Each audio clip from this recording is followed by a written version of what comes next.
Assalamualaikum warahmatullahi wabarakatuh. Di sini saya perwakilan dari kelompok usaha Bakso Ambon yang akan menjelaskan tentang teori pengambilan keputusan pada usaha Bakso Ambon itu sendiri. Adapun anggota saya yaitu saya sendiri, Desi Permatasari, Dian Purwaningtyas, dan Tama Susilawati. Yang pertama yang akan saya jelaskan yaitu profil usaha. Nama usahanya sendiri yaitu Bakso Ambon. Jenis usahanya itu perdagangan khususnya warung bakso. Alamatnya di Ruko Perum Peruri depan Masjid Peruri. Selanjutnya pembagian tugas. Dian Purwaningtyas bertugas untuk memilih salah satu alternatif terbaik dan membuat PowerPoint. Lalu saya sendiri tugasnya survei tempat observasi, identifikasi masalah, dan presentasi laporan. Untuk Tama Susilawati bertugas pengumpulan data dan analisa, pembuatan alternatif keputusan, dan mengedit video.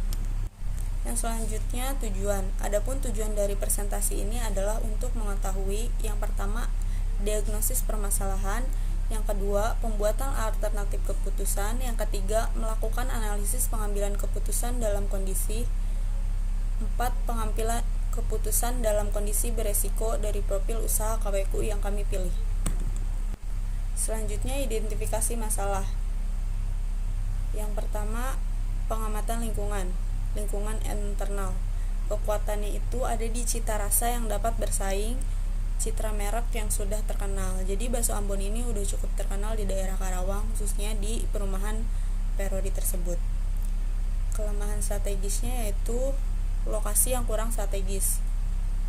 Sedangkan lingkungan eksternalnya itu peluang. Bakso Ambon itu masih jadi makanan favorit semua kalangan. Ancamannya tingginya tingkat persaingan. Jadi di Karawang itu nggak cuma Bakso Ambon, banyak juga warung-warung bakso lainnya yang cukup lumayan terkenal. Selanjutnya merangkum permasalahan. Dari permasalahan yang sudah saya sebutkan tadi itu sudah saya rangkum. Di antaranya adalah minimnya kemampuan pengelola usaha, tingginya tingkat persaingan, sulitnya mencari lokasi strategis, serta kurangnya kreativitas dan produk yang biasa saja dan kurang sehat. Untuk pengumpulan dan analisis data, masalah yang akan diselesaikan yaitu memilih tempat usaha di lokasi strategis yang persaingannya rendah, agar si pengusaha dapat memilih waktu yang lebih dalam menyesuaikan dan menata usahanya tersebut.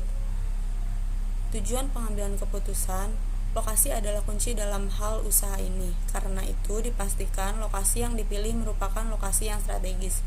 Lokasi yang dibutuhkan adalah lokasi yang mudah dijangkau, memiliki asumsi jumlah calon konsumen yang memadai, dan memiliki fasilitas sarana dan prasarana yang mendukung. Dan selanjutnya kategori termasuk pada keputusan yang tidak terprogram karena belum pernah dilakukan sebelumnya. Adapun data yang terkumpul yaitu di Jalan Ronggowaluyo, Teluk Jambe Timur, jejaran antara kampus UBP dan Unsika. Situasi itu ramai, banyak yang lewat di pinggir jalan, tetapi sudah terdapat banyak sekali warung bakso, yaitu 6 warung bakso. Yang kedua, Jalan Raya Tanjung Pura. Situasi tidak terlalu ramai.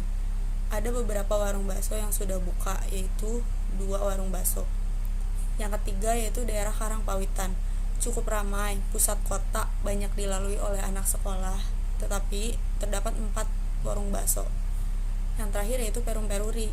Ramai, strategis, belum ada warung bakso yang buka di dalam perumahan tersebut. Dari keempat lokasi yang sudah saya sebutkan tadi, kita pelajari keterkaitan antara masalah dan tujuan. Lokasi yang dibutuhkan adalah lokasi yang mudah dijangkau, memiliki asumsi jumlah calon konsumen yang memadai, dan memiliki fasilitas, sarana dan prasarana yang mendukung agar usaha dapat terus berjalan dengan banyaknya konsumen yang dibutuhkan. Selanjutnya, buatlah alternatif solusi untuk pemecahan masalah. Terdapat 2 sasaran strategis dan sedikit pesaing. Pilih lokasi yang tidak hanya strategis, tapi juga memiliki potensi konsumen yang banyak. lakukan promosi agar calon konsumen tertarik dan tahu di mana lokasi usaha Anda berada. Selanjutnya yaitu analisis pengambilan keputusan dalam kondisi.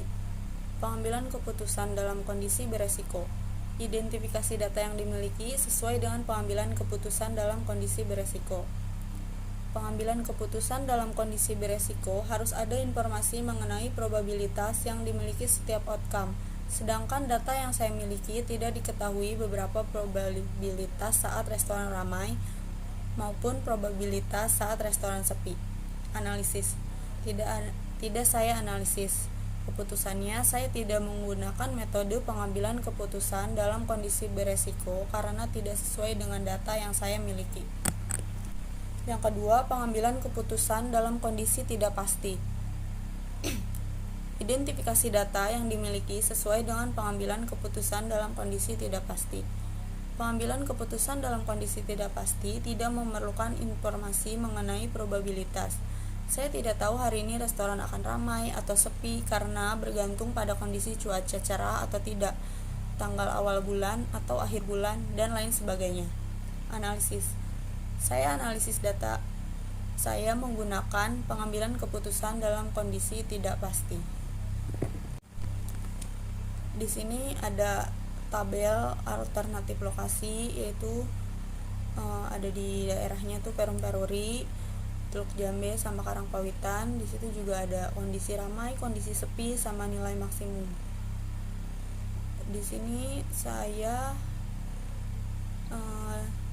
dilihat dari tabel tersebut, dari nilai maksimum dipilih nilai yang tertinggi yaitu 450 sebagai nilai maksimaks.